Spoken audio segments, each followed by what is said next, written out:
Olá, programa documentário Histórias Contemporâneas.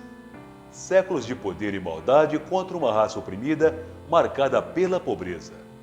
Gerações de sofrimento, dor, trabalhos árduos, sonhos sem esperança de liberdade e liberdades tardias em outro tempo. Esperanças para sorrir ao brilho do sol e um sol dentro do coração sem horizontes para brilhar. Anjos da vida traçando ideais conscientes em prol da causa humanitária, ao lado do seu próximo. O irmão da miscigenação de outra era. Lutas e mortes a um ideal histórico na vida e no mundo. Dia da Consciência Negra. Muito prazer, sou Otávio Assis. Agora, uma viagem ao tempo na atualidade. A escravidão dos negros teve existência no século XV, meados do ano de 1444. Os portugueses tiveram a inconsciência maldosa inicial ao tráfico de negros da costa da África. Durante a colonização das Américas e posteriormente foram desencadeando a outros impérios coloniais e por toda a Europa. Outros países passaram a realizar as mesmas explorações, capturando seres humanos, comprando, vendendo e trocando-os por matéria-prima.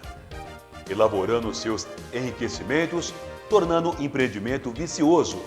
Escravizavam os negros africanos e seus descendentes, numa linha de sucessão hereditária, ou seja, de pai para filho.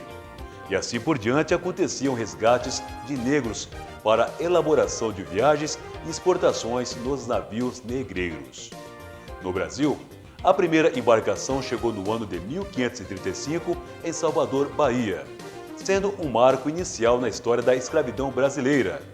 Eles foram trazidos da África para trabalhar na lavoura, na mineração e no trabalho doméstico, e os escravos eram alojados em galpões úmidos e sem condições de higiene, chamados de senzalas. Essas condições se perpetuou por mais de 350 anos. O Quilombo dos Palmares foi o maior símbolo de resistência contra a escravidão no Brasil. Eles começaram a se projetar na vida para viver em liberdade quando fugiram dos canaviais nordestinos na capitania de Pernambuco, para a Serra do Barriga, região pertencente hoje ao município da União do Palmares, no estado de Alagoas. Eles começaram a lutar contra os holandeses e espanhóis na era colonial e imperial. Zumbi dos Palmares, seu nome, Francisco Zumbi, foi líder dos 3 representantes dos Mucambos, que eram Andalactuxe, Alquitune e Acontinere. Mucambos são aldeias de escravos. Palmares é o nome da região onde abrigavam os mais de 20 mil escravos negros, afrodescendentes, africanos, em suas aldeias, onde os terrenos eram adquiridos através de doações e propriedades abandonadas, terras de heranças como antigas fazendas. No século XVI, o governador do estado de Pernambuco, Caetano Castro, estabeleceu a ordem ao bandeirante Domingos Jorge Velho e ao capitão-mor Bernardo Melo que libertasse o quilombo preso Antônio Soares, para revelar onde seria o esconderijo do Zumbi dos Palmares, em troca de sua liberdade. Feito o acordo, o capitão e o bandeirantes armaram uma emboscada contra Francisco Zumbi. Assassinaram, decapitaram e colocaram sua cabeça em praça pública, para refletir intimidações aos demais escravos. Zumbi dos Palmares foi assassinado no dia 20 de novembro de 1695. Em memória ao Zumbi, a data de seu falecimento ficou registrado como o Dia da Consciência Negra, no Brasil. No século XVIII, entre os períodos do ano de 1781 a 1790, o número de escravos chegaram à quantidade expressiva de 80 mil negros importados por ano. Os responsáveis pelo tráfico eram os portugueses, dinamarqueses, franceses, ingleses, espanhóis e holandeses. No ano de 1803, o país da Dinamarca aboliu o comércio de escravos. Em seguida, a Inglaterra em 1807, chegando à libertação no país da França 10 anos mais tarde, em 1817. No ano seguinte, em 1818, a Holanda também liberou o povo escravo. A Suécia chegou no ano de 1824 e os britânicos abriram as portas da liberdade. A Holanda chegou mais tarde, após 30 anos, dando fim ao movimento escravatório. Ao final do século XVIII, surgiram grupos humanitários, religiosos e pessoas intelectuais com pensamento moderno à frente daquela época. Esse grupo aboliam os acontecimentos da escravidão e passaram a abraçar em defesa da causa escravidão dos negros no sentido desumanitário.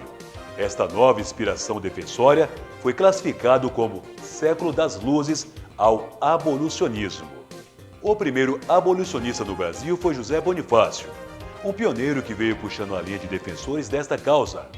Em seguida, Eusébio de Queiroz aboliu o tráfico de escravos, e o Visconde do Rio Branco foi responsável pela lei do ventre livre liberado pelos abolicionistas. Também Luiz Gama, Antônio Bento, José do Patrocínio, Joaquim Nabuco, Silva Jardim e Rui Barbosa. O Manifesto Republicano atribuiu diretamente a responsabilidade à monarquia sobre os assuntos da escravidão no Brasil, reforçando a grande causa sobre a defesa da abolição. O abolicionismo defendia a República e a sociedade brasileira. No exato dia 13 de maio de 1888, uma lei acabava de uma vez por todas a escravidão no Brasil.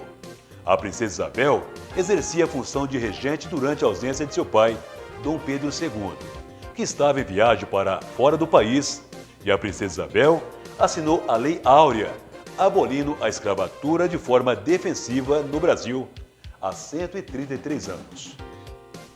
O Dia da Consciência Negra é uma data muito importante para lembrarmos de nossas existências, já que no mundo não existe uma raça pura e somos de uma miscigenação. Mesmo assim, o racismo é um dos grandes problemas da sociedade brasileira, conforme a Lei de Preconceito de Raça ou Cor, conforme Decreto-Lei número 7.716, de 5 de janeiro de 1989. O dia 20 de novembro ficou marcado na história para celebrarmos a luta dos negros contra a opressão.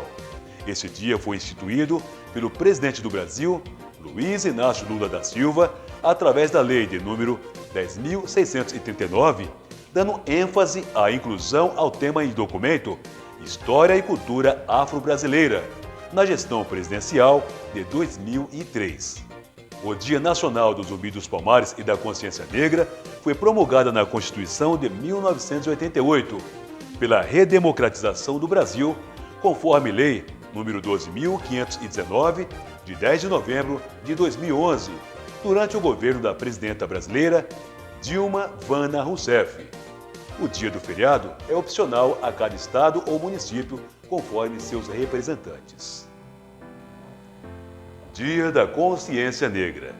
Que nesse dia traga reflexões na mente e nos corações daqueles que menosprezam outra cor de pele ou raças. Que seja lembrado sempre que no mundo não existe raça pura. Somos de uma miscigenação desde o início das gerações, quando passou a misturar as raças entre brancos, indígenas e negros. O preconceito ainda é uma estrada sem fim. Vivemos em um mundo onde ainda existe a sombra do passado. O preconceito conspira em todas as classes sociais. O universo egóico, a cor da pele escura, é julgada pela emoção, enfatizando a razão do ter e não ser. Nesta terra que acolhe, a este mundo que abraça, a consciência que respeita, ao negro da alma branca e ao branco do sangue de negro. Dia da Consciência Negra, celebrado há 133 anos no Brasil. Esta e outras matérias você me acompanha pelo canal YouTube por Trovão Moreno. Dê um like, inscreva-se no canal e compartilhe a cada edição. Veja também outros documentários relacionados a esse Dia da Consciência Negra, Independência do Brasil e Proclamação da República. Programa documentário Histórias Contemporâneas, uma viagem ao tempo na atualidade. Apresentou Atanael Assis.